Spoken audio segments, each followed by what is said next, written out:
Sonam Wangchuk has been booked under the NSA. Arvind Kejriwal has lost his empire और अब वो पंजाब में अपने कागज के किले को बाढ़ और बरसात से बचाने की पॉइंटलेस कोशिश में लगे हैं। रवीश कुमार को यूट्यूब पर व्यूज तो मिल रहे हैं, लेकिन जो थोड़ी क्रेडिबिलिटी या क्रेडिबल होने का बबल उन्होंने बनाया था वो फूट चुका है। एंडरसन, घंटी लाया हूँ, घंटी लाया हूँ बजाने के लिए। ये भी एक घंटी लाया हूँ बजाने के लिए। ये घंटी अच्छी बजती है। इन तीनों में एक बात कॉमन है, तीनों को रेमन मैग्सेसे अवार्ड मिले हैं। लेकिन क्या सोनम वांगचुक का भी अरविंद केजरीवाल और रवीश कुमार की तरह मैग्सेसे अवार्ड प्राप्त होना ये साबित करने के लिए काफी है कि वो एक सेसेशनिस्ट सेंटिमेंट ब्रू करके बड़ी हिंसा भड़काना चाहते थे? इसका जवाब क्या होना चाहिए ये तय करना पुलिस और सीबीआई का काम है, जो लद्दाख हिंसा की जांच कर रही है। इन्वेस्टिगेशन एजेंसी को लीड करने का ना मेरा कोई इरादा है, nor do we have expertise unlike people जो सुरक्षा एजेंसी को internet.com से ऐसे निर्देश देते दिखाई देते हैं जैसे जांच नहीं क्रिकेट की मैच चल रही हो। नमस्ते, मेरा नाम निर्वा मेहता है और सोनम वांगचुक की गिरफ्तारी के बाद जिस सब्जेक्ट को सभी लोग सरफेस से छूकर निकल जा रहे हैं, तो पैम्फलेट पर हम उसकी तह तक जाएंगे। Sonam Wangchuk, as we all know, is a Ramon Magsaysay awardee and so is Arvind Kejriwal,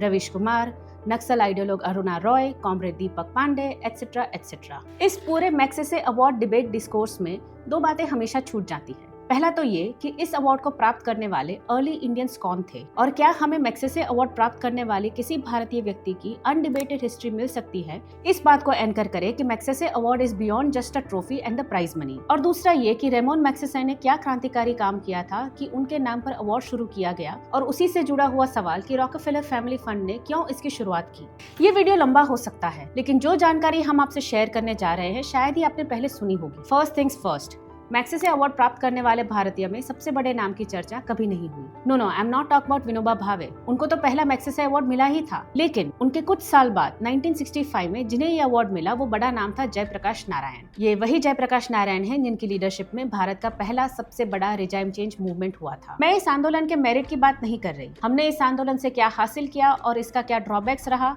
इस पर हम अलग से चर्चा कर सकते हैं। लेकिन यहाँ पर रेलेवेंट पॉइंट ये है कि जयप्रकाश नारायण वो पहले नेता थे जिन्होंने मैग्सेसे अवार्ड मिलने के कुछ वर्षों बाद ऐसा रिजाइम चेंज आंदोलन को खड़ा किया था। इस बात को लेकर कोई डिबेट नहीं है कि कांग्रेस सिस्टम और इंदिरा गांधी के डिक्टेटरशिप का अंत होना ही था। उसके लिए जनता के बीच से एक आंदोलन हिंसक नहीं तो डेमोक्रेटिक रूप से जरूर निकलता। लेकिन जयप्रकाश नारायण ने मैग्सेसे अवार्ड के बाद जिस प्रकार से ये मूवमेंट को ऑर्गेनाइज किया वो इनके डिजाइन के अर्ली ट्रेसेस थे। ध्यान रखने की बात यह है कि जिस समय जेपी को ये अवार्ड मिला था तब इंदिरा गांधी प्रधानमंत्री नहीं थी। उस समय देश के प्रधानमंत्री लाल बहादुर शास्त्री थे और तब ऐसी कोई संभावना भी नहीं दिख रही थी कि इंदिरा गांधी प्राइम मिनिस्टर बन सकती हैं। इस ऑब्वियस फैक्ट को रीट्रेट करने का कारण यह है कि आपको मैग्सेसे अवार्ड के इतिहास, उसके आइडिया और ऑब्जेक्टिव से कनेक्ट करना। 1953 से लेकर 1957 तक फिलीपींस के राष्ट्रपति हुए थे रेमन मैग्सेसे, जिनके नाम पर ये अवार्ड है।